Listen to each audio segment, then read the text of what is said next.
The mouthpiece. The major part of why the saxophone can become a beautiful instrument.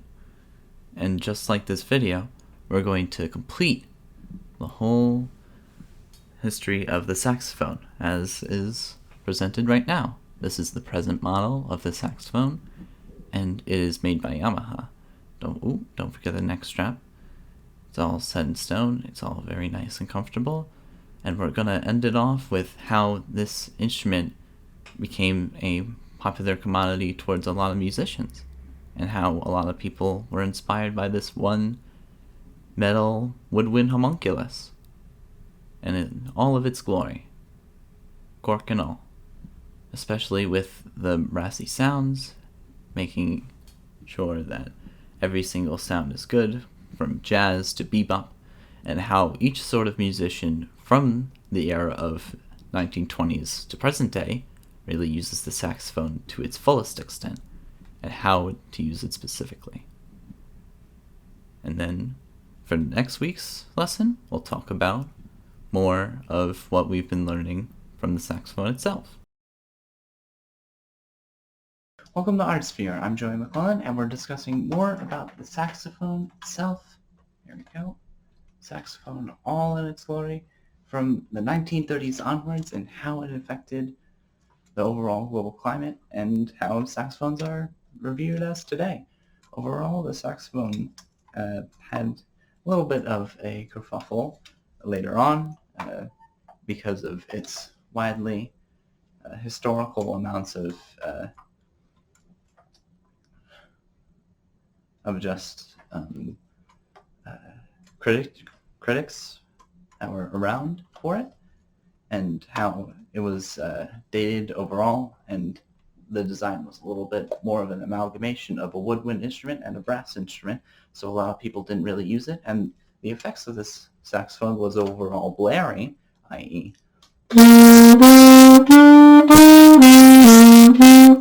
it's a little bit more intense and loud than what most concert instruments use, like the flute and clarinet, which are overall elegant and nice in their own ways. So this was more or less used for marching or vaudeville acts.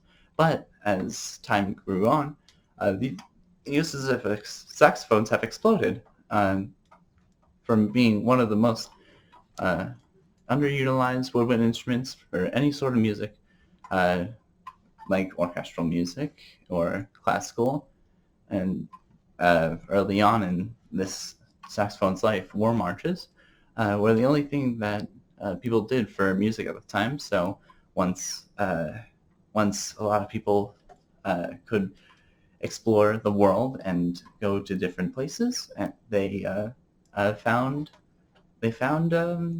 different ways to use the alto saxophone, or any of the brother and cousins of the saxophone. That is what, like I said, these would be used in vaudeville and ragtime bands in the 1920s, and make arrangements for the saxophones that would make it somewhat popular.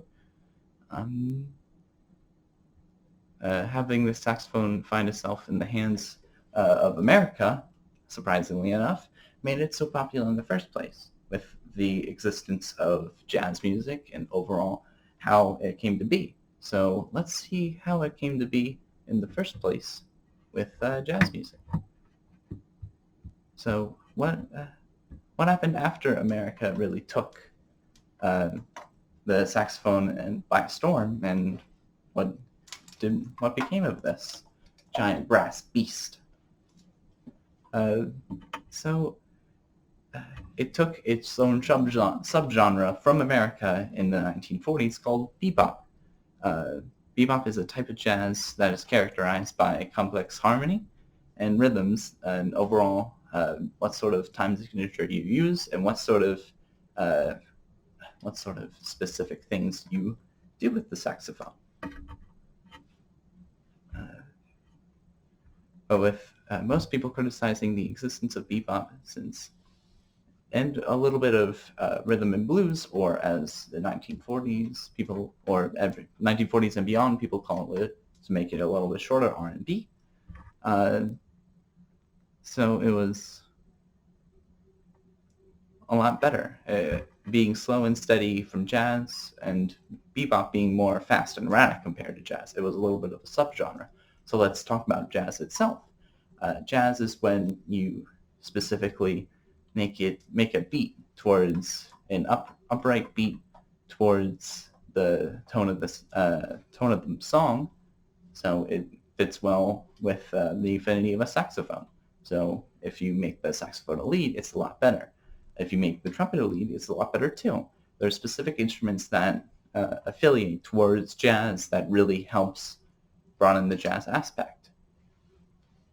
With that in mind, a lot of people use this form, either forms of jazz, regular jazz, R&B, and bebop, with making it popular in the first place. For example, John Coltrane's Giant Steps. Right here, Giant Steps, right? Yeah, Giant Steps, which gave a popularization towards the music overall and how it's used. Further into the 1960s, there were major changes of the saxophone becoming popular a little bit further than the 60s, since John Coltrane took control of it, which was in the 80s, where saxophonist Kenny G, a very popular musician that uses saxophones and plays as the singer, uses a saxophone that isn't really jazz or a specific genre, but it gained popularity enough that people gained recognition of this brass beast.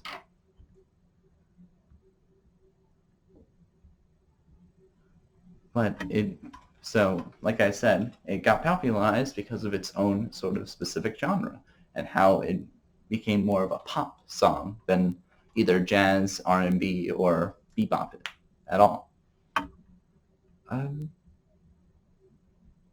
So it gave a pop music, but overall the saxophone is usually made in obscurity, even with that one little spark in the popular culture.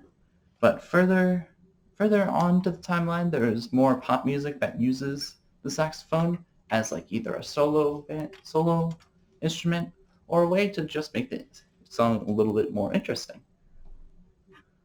So the saxophone the saxophone can actually be used now in different orchestras and different concerts and different concert bands, marching bands even. This instrument is very versatile in its own sort of way because a lot of people recognized how popular it was, even with the fact that a lot of people criticized its weird structure and how it looks and what it does, and all these buttons making it a little bit messy, and the fact that it's a woodwind instrument, even though it has a brass coating, makes it a lot weird, and also the sound itself making it overall a intriguing instrument.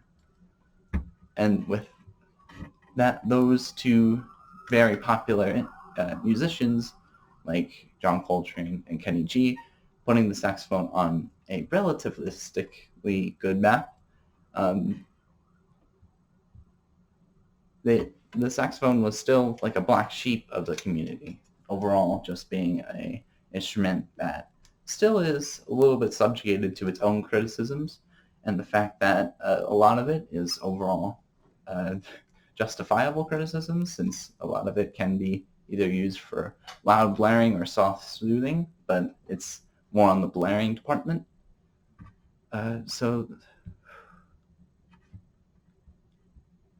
the saxophone has gotten from the fight of Adolf Sax's patent to keep this thing as mainstream as possible.